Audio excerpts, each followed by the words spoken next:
Be me. 28 years old, working as a junior marketing coordinator at a tech startup in Austin. The job is fine, pays decently, normal office stuff except for one person who makes my life interesting. Her name is Kara. She's the IT manager, 26 years old, and she's stupidly good at her job.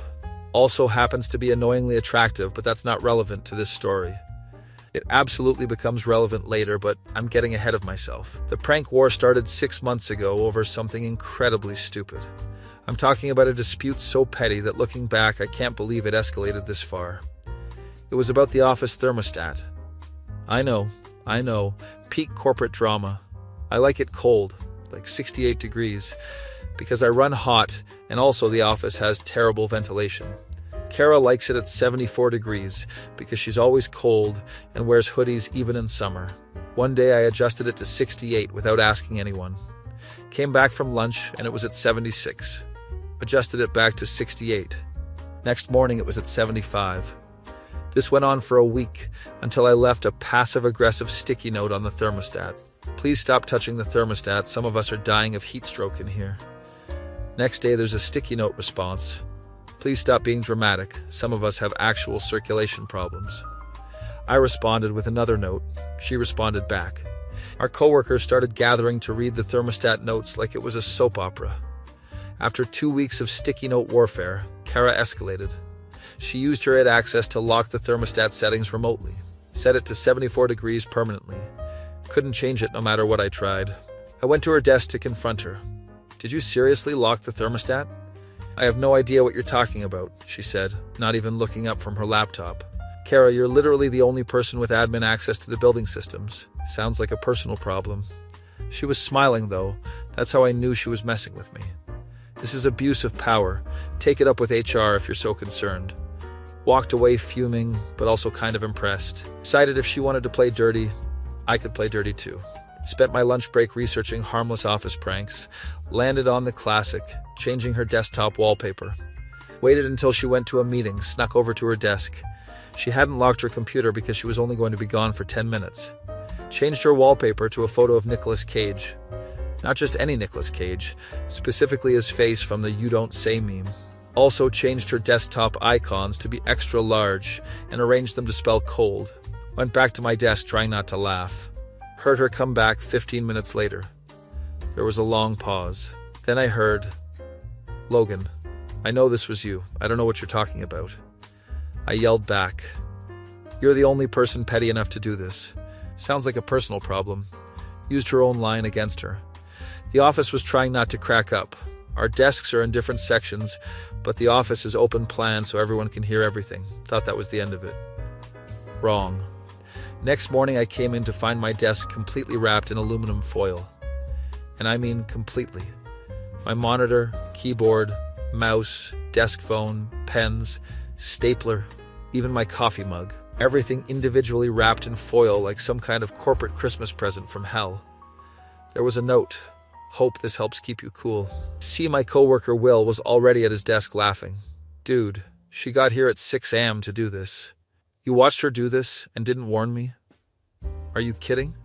This is the most entertainment I've had in months. Started unwrapping everything while plotting revenge. This became my sole focus for the next 3 days. Finally landed on the perfect retaliation. Kara always, and I mean always, drinks this specific overpriced vanilla latte from the coffee shop downstairs. She gets one every morning at exactly 9:15 a.m. like clockwork. So I befriended the barista, guy named Tyler, explained the situation. He thought it was hilarious and agreed to help. The plan, for 1 week, give her decaf instead of regular. I know, I'm a monster. Day 1 of the decaf operation, Kara seemed fine in the morning. By 2 p.m., she was falling asleep at her desk. Day 2, she brought an extra coffee from home. Day 3, she was drinking 3 cups and still looked exhausted. By day 4, she looked like a zombie. Our coworker Jordan whispered to me, "What did you do to her?" I have no idea what you're talking about. Logan, she's been talking about how coffee doesn't work anymore and she might have a medical condition. Started to feel a little guilty. Just a little. Day 5, she came in with an energy drink, 2 coffees, and a determined expression. I told Tyler to switch her back to regular. Didn't want her actually thinking she had a health problem. That afternoon, she was back to normal. I think my body adjusted to coffee again. She told Nina from accounting, "Maybe you just needed a tolerance break." I was trying so hard not to laugh. Thought maybe we'd call a truce after that. Nope. The next week, all my emails started autocorrecting common words to ridiculous things. Hi became howdy partner. Thanks became thank you kindly, you beautiful human. Please became pretty please with a cherry on top. Took me 3 days to figure out she'd added autocorrect rules to my email client remotely. The worst part was I sent like 15 professional emails before I noticed, including one to our CEO that ended with thank you kindly, you beautiful human. He thought it was funny, but still. Cornered Kara in the break room. The emails were too far. "I don't know what you're talking about," she said, making tea. "Kara, I literally have it tickets with your signature on them. Circumstantial evidence. I called the CEO a beautiful human. She was trying not to laugh. I could see her fighting it. Maybe you should be more careful about your email settings. This is war. Pretty sure it's been war since the thermostat incident." "No, that was a skirmish. This is war." "Bring it on, marketing boy." Marketing boy became her nickname for me after that. I retaliated by hiding rubber ducks everywhere in her workspace. Her desk, her drawers, her coffee mug, inside her keyboard. She found 23 rubber ducks over the course of 2 weeks. There are still 7 she hasn't found. I know this because I have a master list. Her counterattack was replacing all the keys on my keyboard with keys from different languages. Spent an hour putting them back in the right order. I then changed her mouse sensitivity to maximum. Watching her try to control her cursor was hilarious. She responded by making every notification sound on my computer the Windows XP shutdown noise. I changed her autocorrect to change her name to Kara, with a K in every document. She scheduled all my meetings to start at 6 a.m. for a week.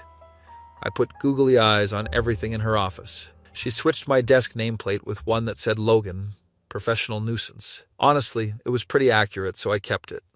This went on for months. Our coworkers started taking sides. Will and Jordan were Team Logan. Nina and Austin were Team Kara.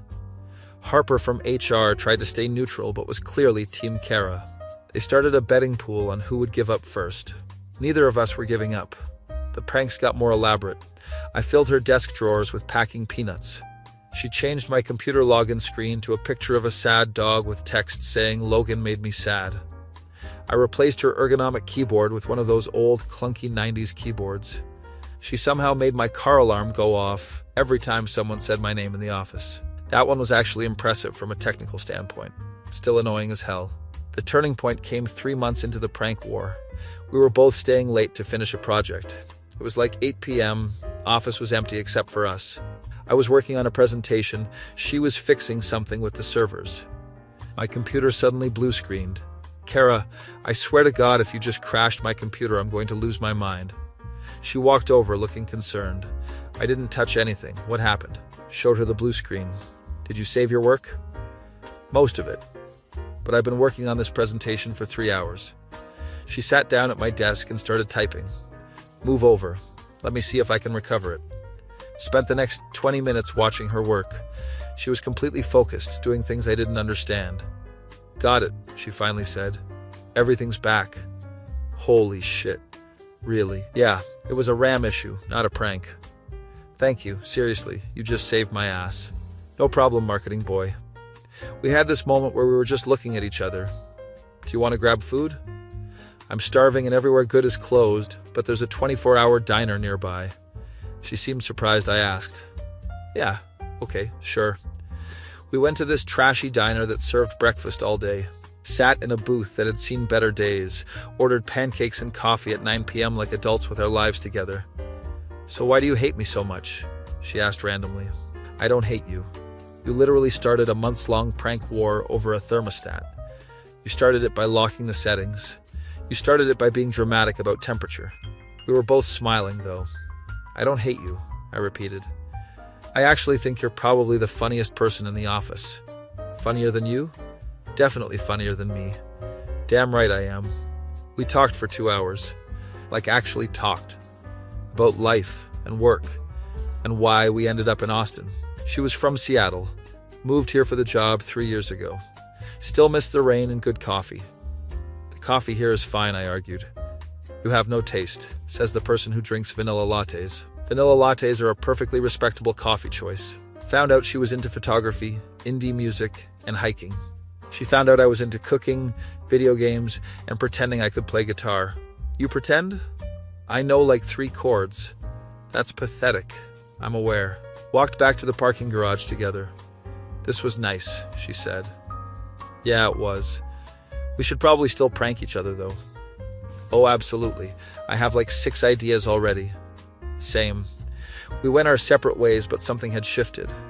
Next morning came in to find my desk covered in sticky notes. But instead of it being a prank, each note had a genuine compliment. Good at presentations. Makes people laugh. Surprisingly good at Excel. Nice hair. There were like 50 notes. Looked over at Kara, who was pretending to work. Spent my lunch break writing similar notes for her desk. Left them there before she got back from her meeting. Actually good at her job. Saved my presentation that one time. Funny even when she's being mean. Nice smile. Added that last one and immediately worried it was too much. She found them and looked over at me. Gave me this smile that made my heart do a weird thing. Oh no. I was catching feelings for the it girl I'd been pranking for months. This was not part of the plan. The pranks continued, but they got less mean and more playful. She'd leave me chocolate with notes like Sugar Rush for the marketing boy. I'd leave her good coffee from actually good shops with notes like Vanilla Latte Excellence. Our coworkers definitely noticed. You two are flirting, Will said one day. We're pranking each other. Logan, you literally brought her favorite coffee this morning. As a prank. That's not how pranks work. It's psychological warfare. It's flirting. Denied it, but he was kind of right. One Friday, Kara stopped by my desk. Hey, there's a concert tonight at Stubbs. This band I like is playing. Cool. Want to come with? Is this a prank? No, it's an actual invitation to an actual concert. Are you going to abandon me there as a prank? Logan, I'm trying to ask you on a date. Brain.exe stopped working. Oh, so is that a yes or? Yeah. Yes, definitely yes. Cool, pick you up at 7. She walked away and I just sat there processing. Will leaned over. Did she just ask you out? I think so. The prank war worked. That's not how that works. Apparently it is. Spent the rest of the day panicking about what to wear. Texted my friend group chat. Going on a date with the girl from work I've been pranking. The it girl you talk about constantly? My friend Sam replied. I don't talk about her constantly. You literally told us about every prank in detail. That's different. Wear the blue button down. You look good in blue. 7 p.m. came and she picked me up. She was wearing a band t-shirt, jeans, and a leather jacket. Looked unfairly good. You clean up nice, marketing boy. You too. Concert was amazing.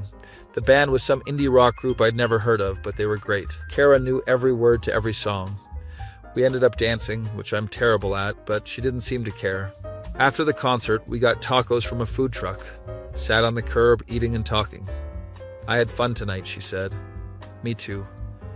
We should do this again. Is the prank war over? Hell no. The prank war is eternal.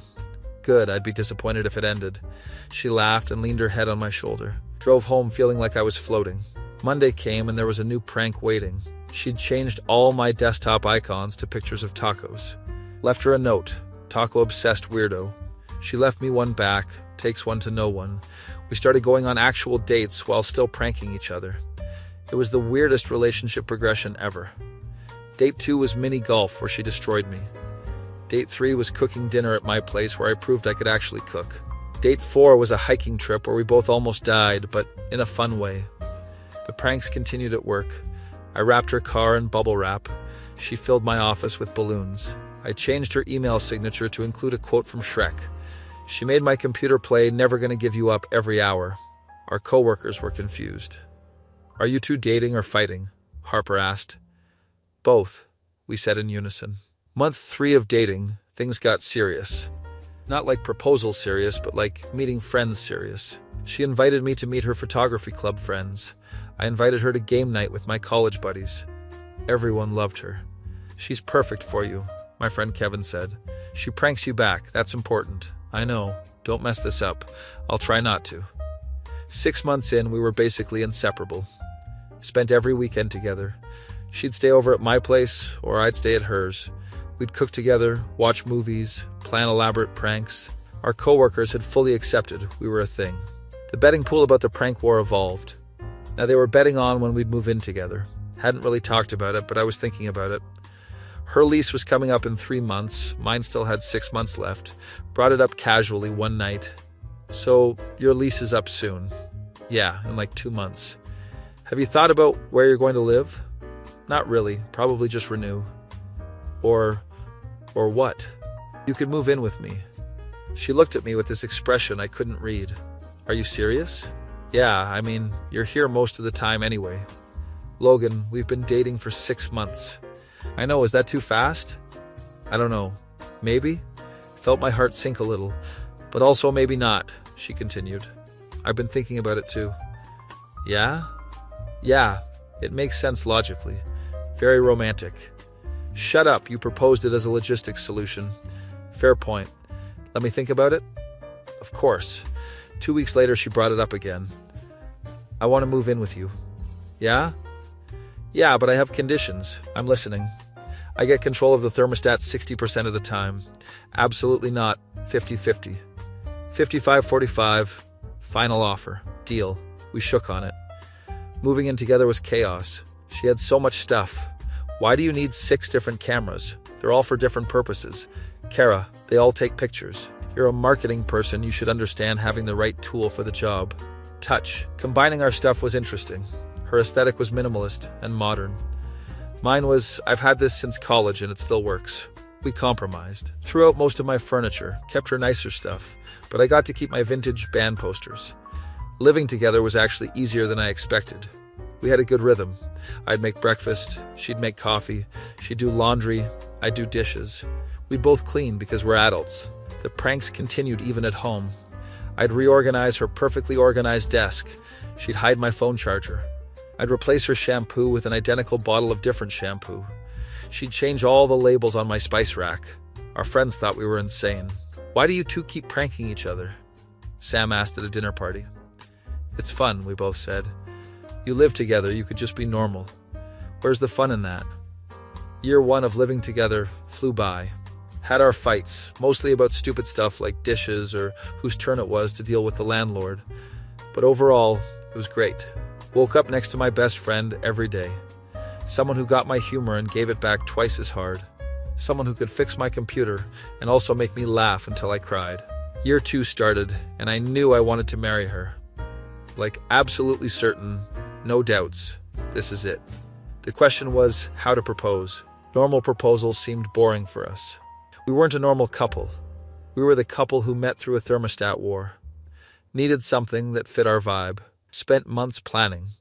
Enlisted Will, Jordan, and her friend Nina to help. You're going to propose via prank? Will asked. Not via prank, more like an elaborate surprise. That's a prank. It's romantic. It can be both. The plan was complex. Would involve our entire office, some of our friends, and one very elaborate setup. Execution day came on our 2-year dating anniversary. Told Kara I had to work late. She was suspicious because I never work late. What's going on? Big project, need to finish it. Logan, you're a terrible liar. I'm serious. I'll be home by 9. She left for work looking unconvinced. Spent the day setting everything up. My face when I started a thermostat war with the it girl, and now I'm planning our wedding.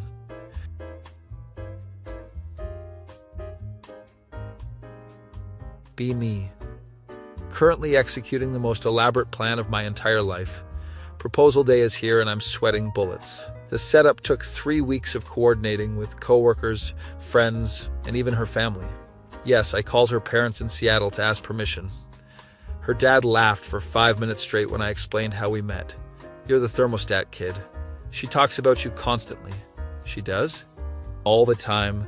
Says you're the only person who can keep up with her. That's actually really sweet. Don't tell her I told you.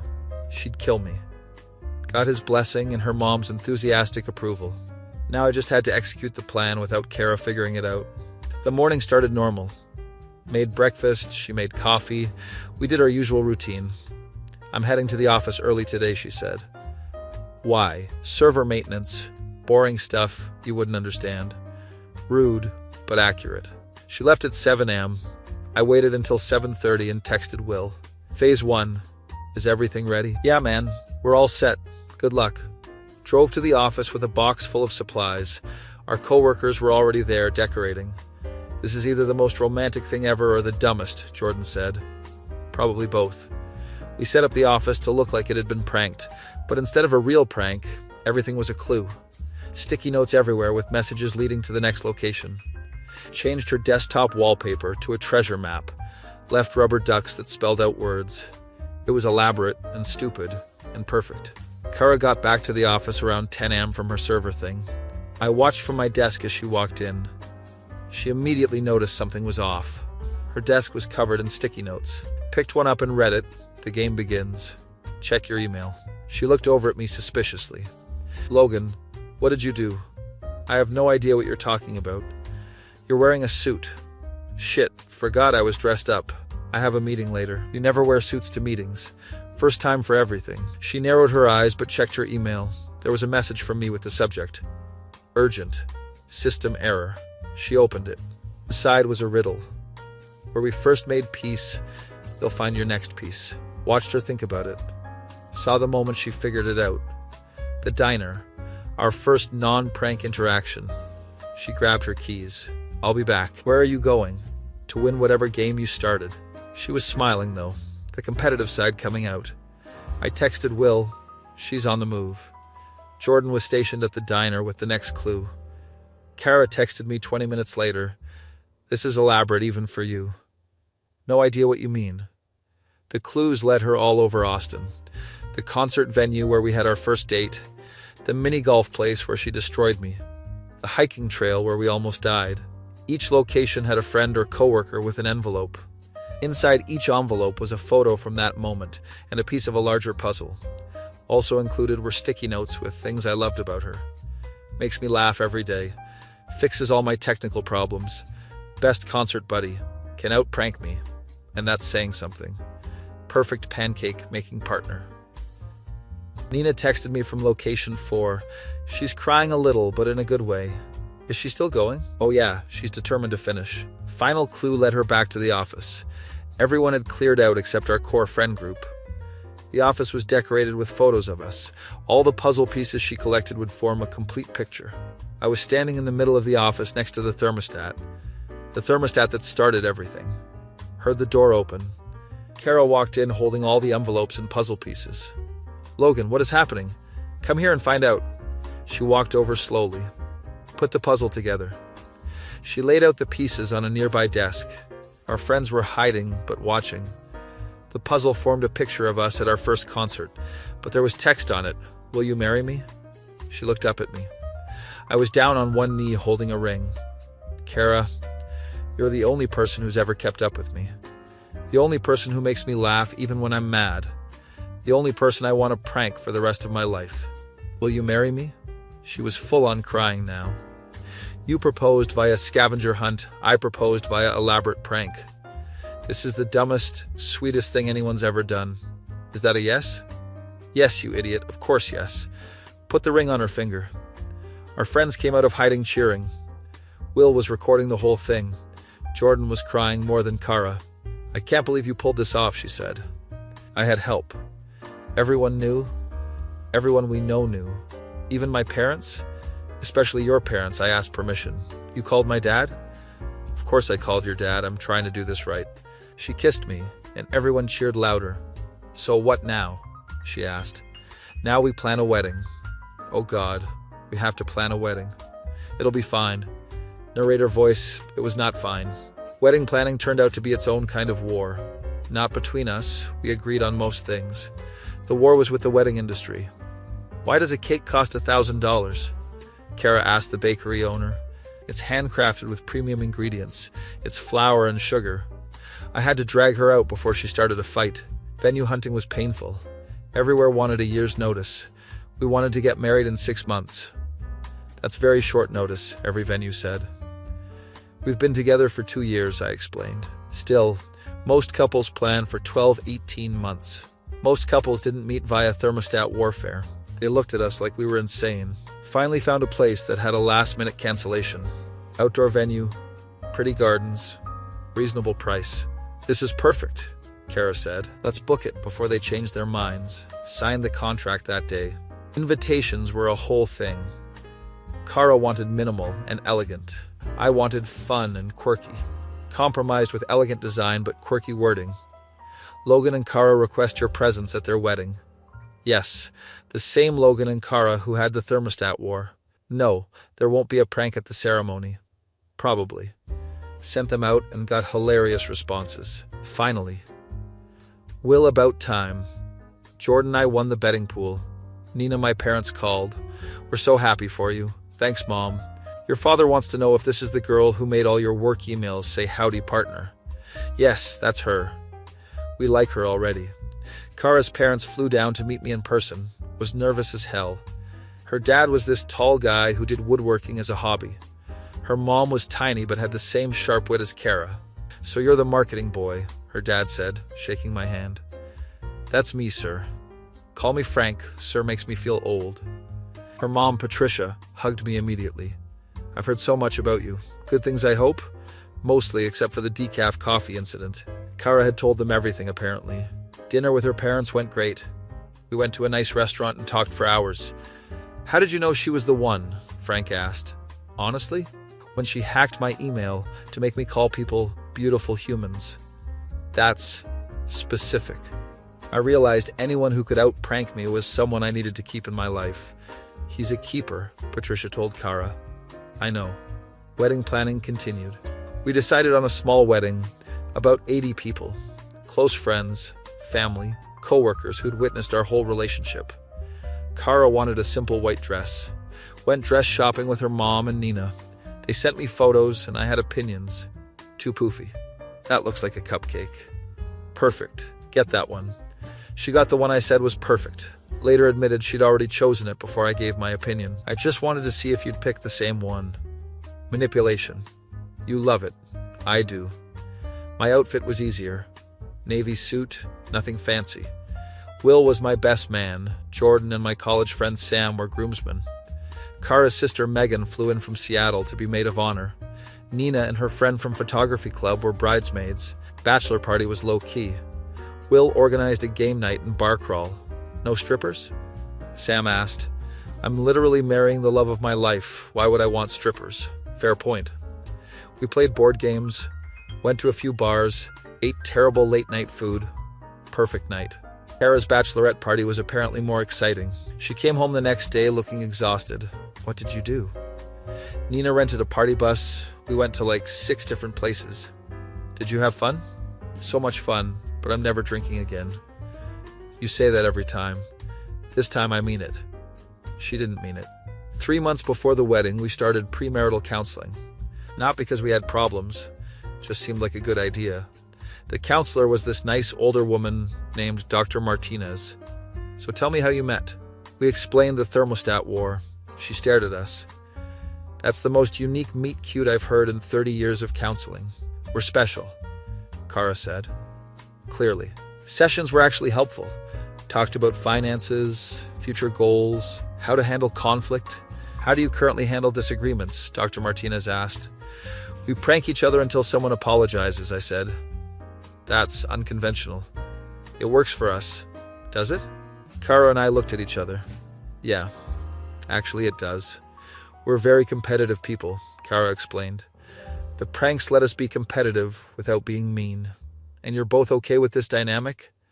"It's literally how we fell in love," I said. Dr. Martinez made a note.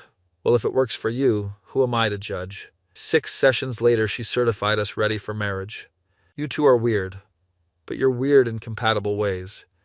"Best compliment ever," Kara said. 2 months before the wedding, we had our final venue walkthrough. Everything looked perfect.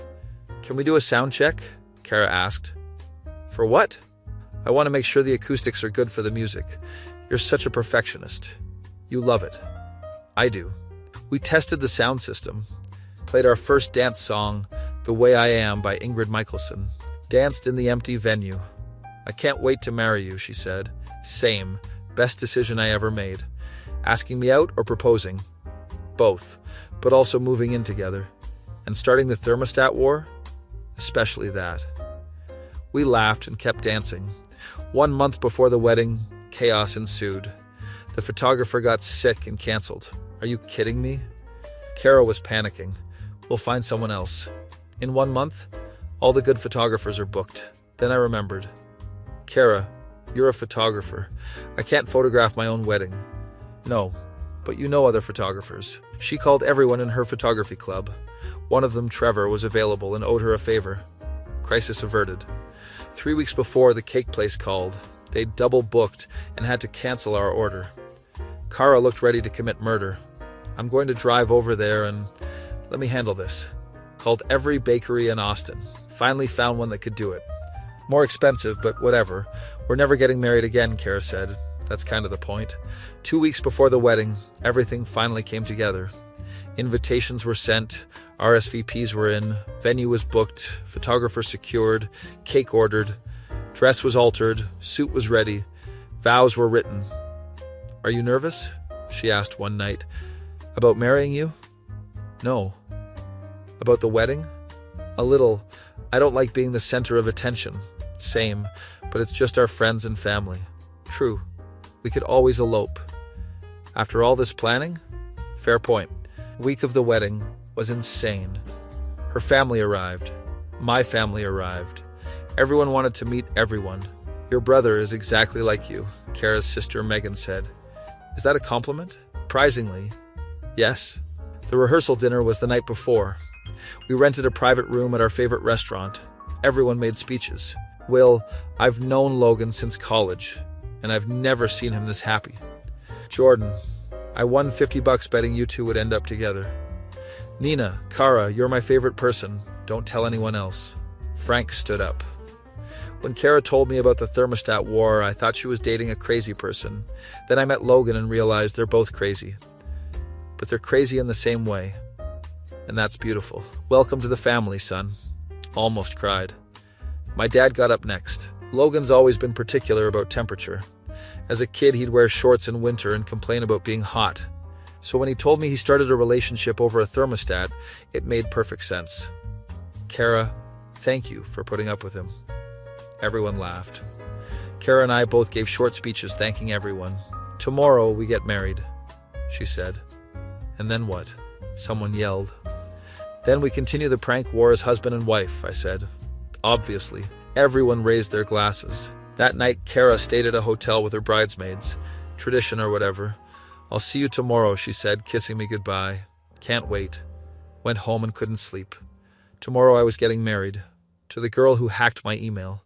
Who filled my desk with balloons. Who made every day an adventure. Woke up to Will pounding on my door. Dude, it's wedding day. I'm aware. You ready? Yeah, actually, I am. Got to the venue early. Everything looked perfect. Flowers everywhere, chairs set up, sound system tested. Trevor was setting up his camera equipment. Ready to get married? He asked. More than ready. Guests started arriving. My college friends, co-workers, family, everyone dressed up and excited. Ceremony was at 4 p.m. At 3:45, I was standing at the altar with Will and the guys. How you feeling? Will asked, like I'm about to have the best day of my life. Music started. Bridesmaids walked down the aisle. Nina winked at me. Megan was crying already. Then the wedding march started. Kara appeared at the end of the aisle with her dad. She looked absolutely beautiful. Simple white dress, her hair down in waves, carrying a bouquet of wildflowers, smiling at me like I was the only person in the world. Walked down the aisle. Frank handed her off to me. Take care of her, he whispered. Always. We stood facing each other. The officiant started talking, but I was just looking at her. Logan? The officiant said. Sorry, what? Your vows. Right, yes. Pulled out the paper I'd written. Kara, 2 years ago you made my life infinitely more interesting. You challenged me, frustrated me, made me laugh harder than anyone ever has. You're my best friend, my favorite person, my partner in crime. I promise to always keep up with your pranks, to support your photography dreams, to make you coffee every morning even though you say it's terrible. and to love you every day for the rest of our lives. She was crying. Your turn, I said. She pulled out her own paper. Logan, you're the most ridiculous person I've ever met. Everyone laughed. You're also the kindest, funniest, most genuine person I know. You let me be myself, weirdness and all. You support my perfectionism even when it's annoying. You make terrible jokes and even worse puns. But you also make every day feel like an adventure. I promise to prank you back twice as hard. To fix all your technical problems. To never let you live down the decaf coffee incident. And to love you exactly as you are. Forever. The efficient smiled. By the power vested in me, I now pronounce you husband and wife. You may kiss. Kissed her while everyone cheered. Walked back down the aisle as a married couple. Reception was incredible. First dance to our song. Cake cutting where we didn't smash it in each other's faces. Toasts from friends. Dancing with family. At one point, Kara and I snuck away. Found a quiet corner of the garden. We did it, she said. We're married. Weird, right? The best kind of weird. What should we do now? Well, we have a honeymoon planned. After that, keep pranking each other until we're old and gray? Perfect plan. Went back to the party. Danced until our feet hurt. Said goodbye to guests. At the end of the night, went back to the hotel. Technically the start of our honeymoon. Best day ever? She asked. Best day ever. Tomorrow we fly to Hawaii. Can't wait. You know what the best part is? What? I get to annoy you for the rest of my life, legally. That goes both ways. I'm counting on it. Fell asleep as husband and wife. That feeling when you started a prank war with your coworker and now you're on your honeymoon.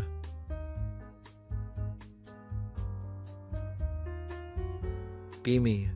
Married for exactly 1 week. Currently on honeymoon in Hawaii. Kara and I are lying on the beach doing absolutely nothing and it's perfect. We should come back here every year, she says.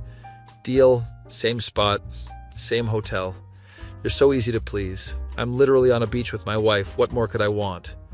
She smiles and goes back to her book. I'm reading too, but mostly just enjoying the moment. Our honeymoon has been amazing. Snorkeling, hiking, eating way too much food, also pranking each other because we can't help ourselves. Day 3, I replaced her sunscreen with lotion. She didn't notice until she got slightly sunburned. Logan, I'm going to kill you. It was just a little prank. I'm pink.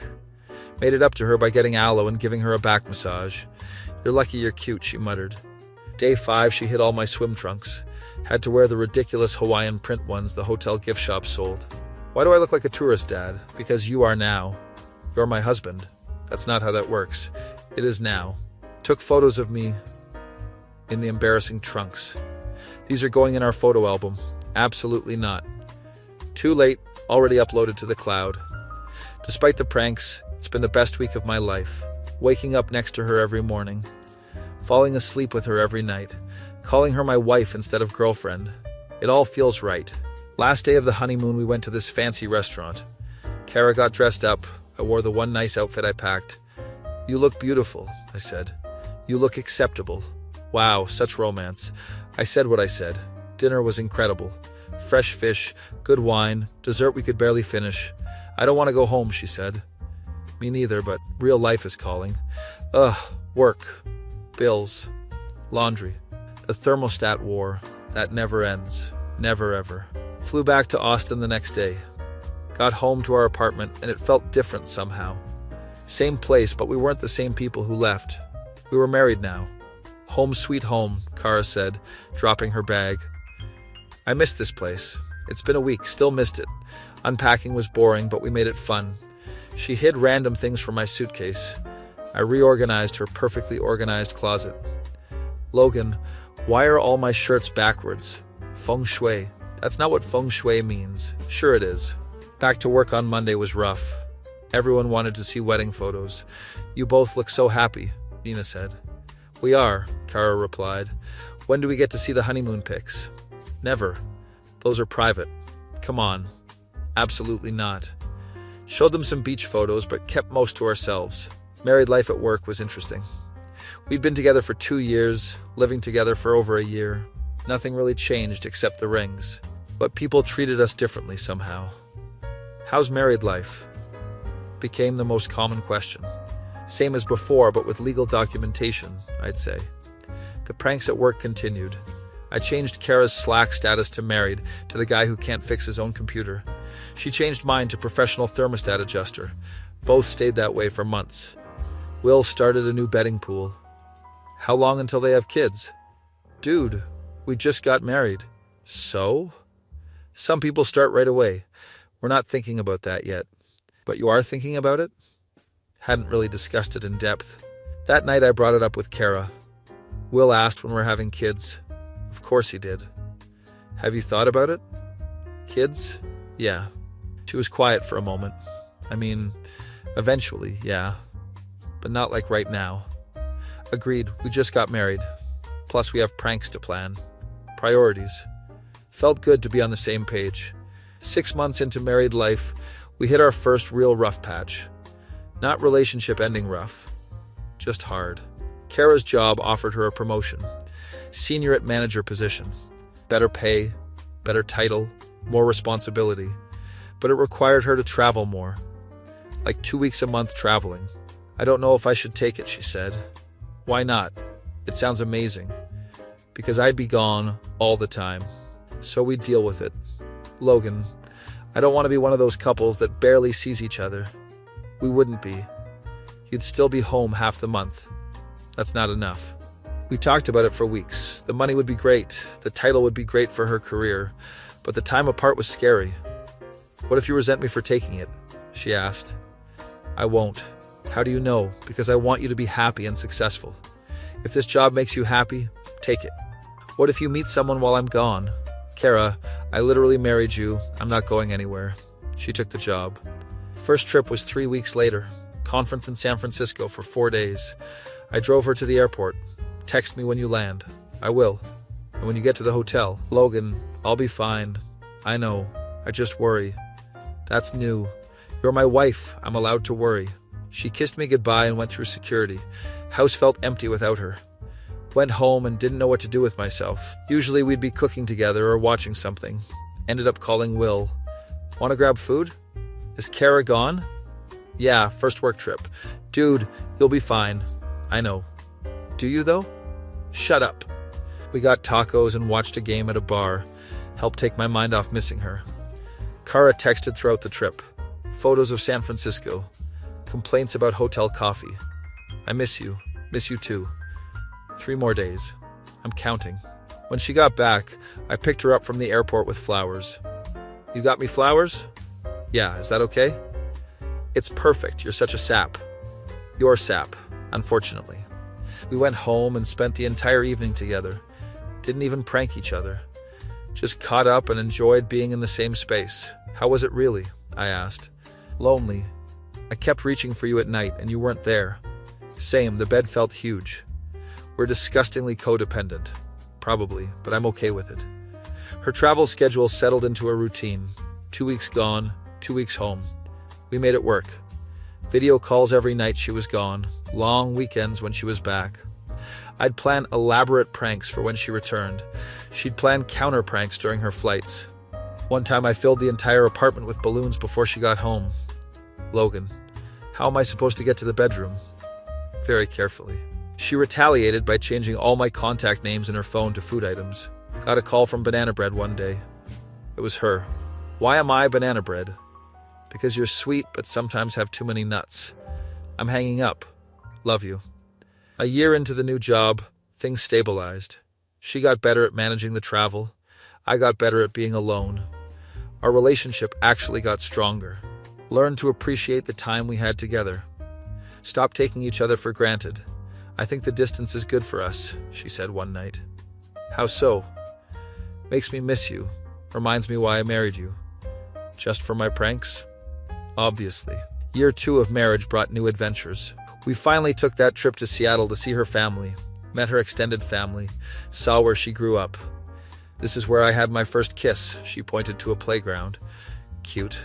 His name was Danny. He was terrible at it. And now you're married to me. Who's great at it?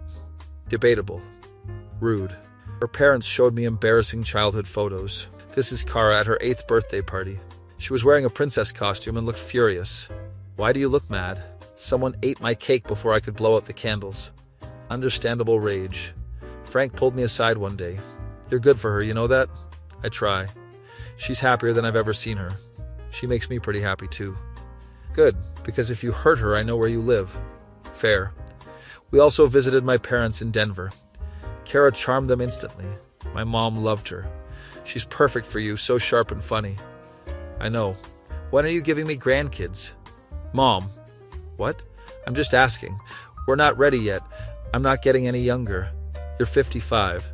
Exactly. Kara overheard and laughed. Your mom wants grandkids? Apparently desperately. Should we tell her about the dog? We'd been talking about getting a dog. Not a kid, but a start. Let's surprise her. 2 months later, we adopted a rescue dog. Golden Retriever mix named Taco. Yes, Taco, because we're ridiculous. We have a son. I sent to my mom with a photo. That's a dog. We know. I meant human grandkids. This is what you get. Taco became the center of our world. We both worked from home some days to watch him. Took him on walks together. Fought over who got to feed him. It's my turn. No, you fed him yesterday. Exactly, so it's my turn again.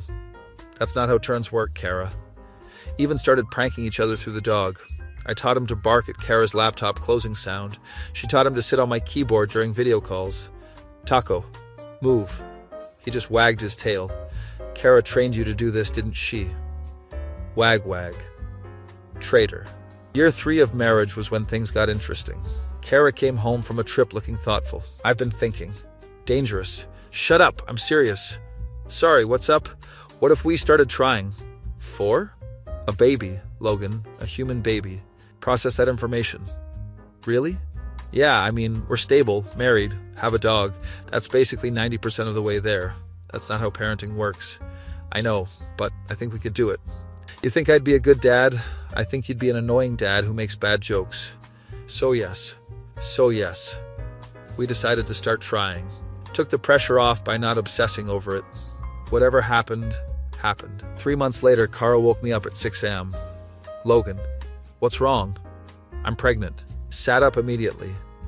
Wait, really? Yeah, I took 3 tests. Holy shit. I know. We're going to be parents. I know.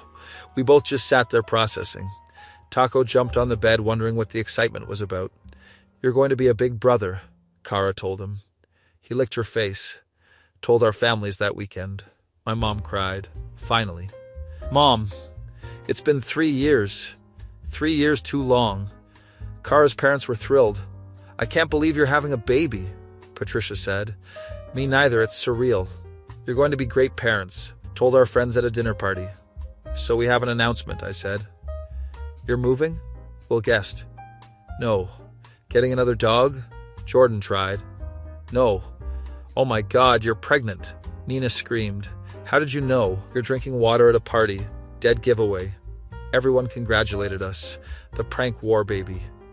Will said. That's not what we're calling it. Too late. That's the baby's origin story. Pregnancy was an adventure. Kara had morning sickness for the first trimester. I learned to cook foods that didn't make her nauseous, which was basically crackers and ginger ale. I'm sorry I'm so useless, she said one morning. You're growing a human. You're the opposite of useless. I can't even keep down toast. It'll get better. It did get better. Second trimester, she felt great. Started showing, got that pregnancy glow. We found out we were having a girl. A daughter, Kara said, looking at the ultrasound. We're going to have a daughter. She's going to be so annoyed with us. Probably. Worth it. Started preparing the nursery. Painted it a soft yellow. Built furniture together, which involved a lot of cursing and instruction manual confusion. This shelf has too many pieces. It's IKEA. What did you expect? Actual logic? Fair. Kara's nesting instinct kicked in hard. Organized everything multiple times. Washed baby clothes we hadn't even worn yet. Made lists of lists. I think I'm going crazy, she said one night. You're just preparing. I alphabetized the baby books. That's thorough. I have a problem. A very organized problem. Third trimester was tough. She was uncomfortable, tired, emotional. I did everything I could to help. Foot rubs, back rubs, endless snack runs. I'm huge. You're pregnant. I'm a whale. You're beautiful. You have to say that. I mean it. Also continued pranking each other because we're incapable of stopping. I filled her hospital bag with rubber ducks. She changed my contact name in her phone to Baby Daddy. Kara. Seriously? What? It's accurate. It's embarrassing. That's the point. At 39 weeks, we were both anxiously waiting. Bags packed, hospital route memorized. She's going to come when we least expect it, Kara said. Probably during a meeting or something. That would be on brand for us.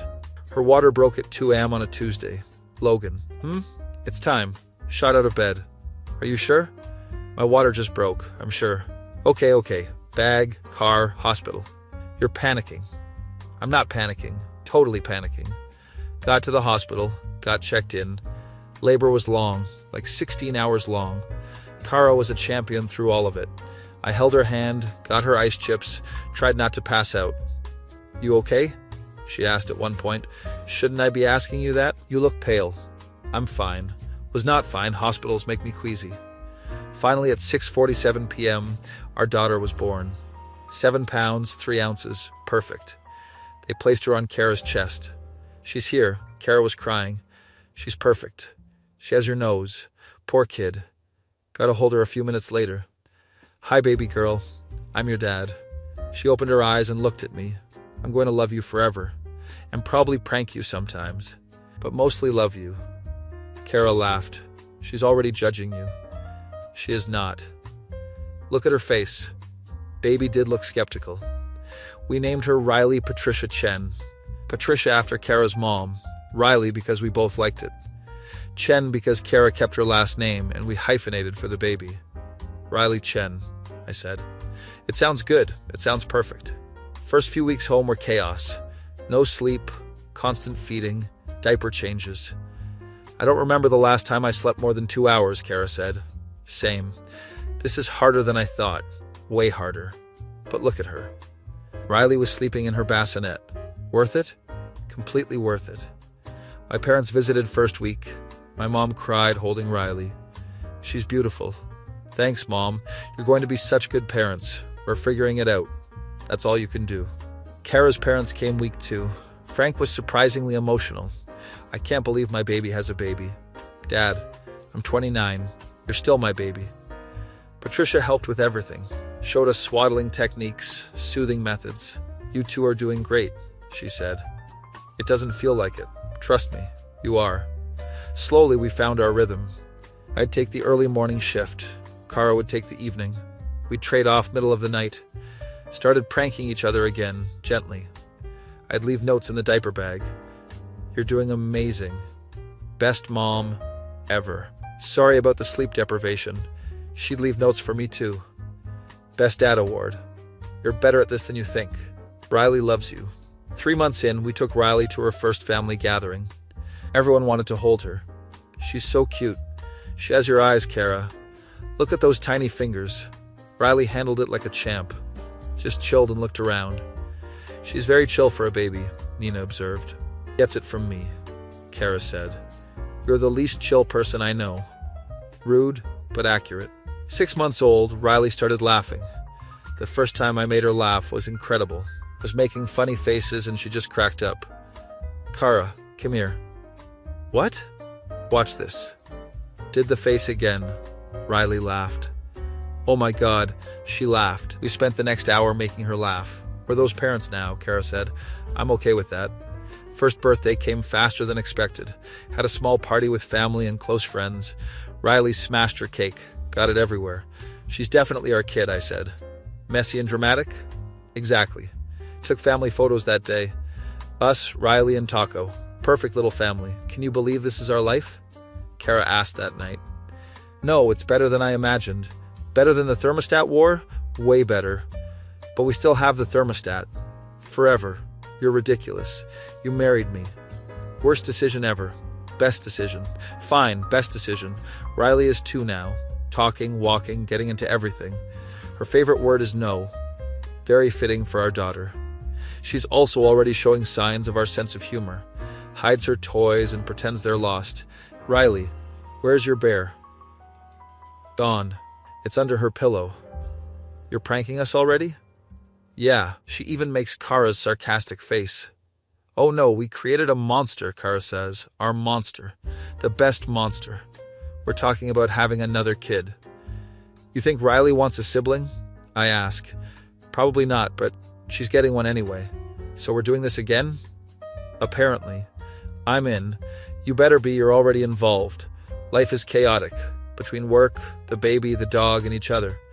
But it's perfect chaos. The kind we created together. Still prank each other constantly. I hide her car keys. She changes my phone wallpaper. I reorganize the kitchen. She moves my desk chair slightly every day until I notice. It's been 5 years since the thermostat war started. 5 years of pranks, laughter, and love. Got married. Had a kid. Built a life. Do you think we'll ever grow up? Kara asks one night. God, I hope not. Good. Me neither. Forever pranks? Forever pranks. We clink our coffee mugs. Tomorrow I'm planning to replace all her pens with crayons. She's definitely planning something in retaliation. Riley will probably join in soon enough. And honestly, I can't wait. This is our life. Built on pranks, sustained by love. Started with a thermostat war. Ended with forever. That feeling when you started a prank war with the It Girl and now you're raising a tiny prankster together while planning prank number 8,347.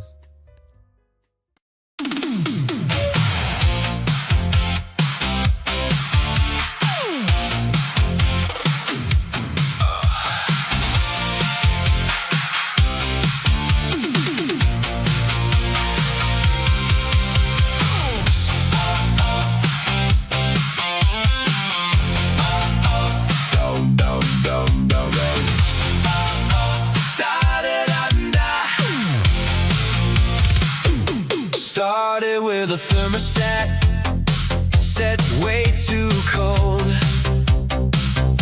She locked me out, said, boy, you're way too bold. Wrapped her desk in foil, made a screen go dark.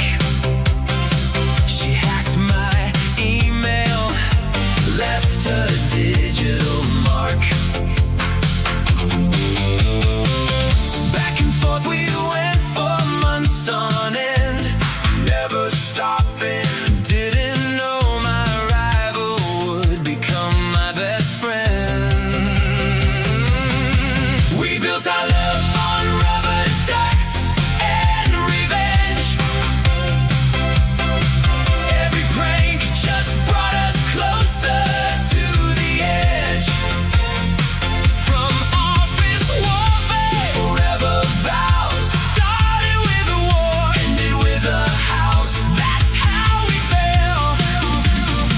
That's how we fell in love.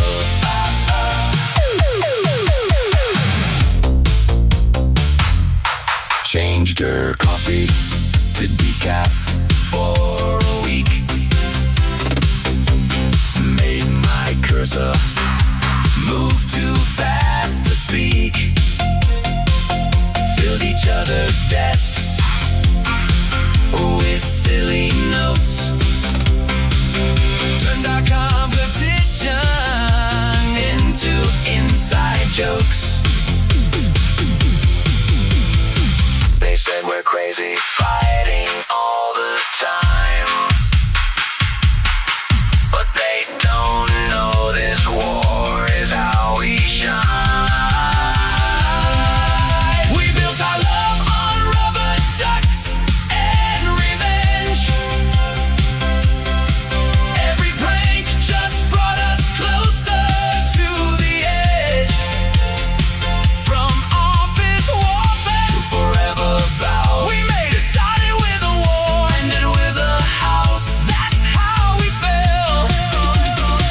That's how we fell in love. Now we're married with a kid on the way. Still pranking each other every single day. What started at work became our life somehow. Temperature wars and marriage vows. That's how we fell. That's how we fell in love. In love, in love.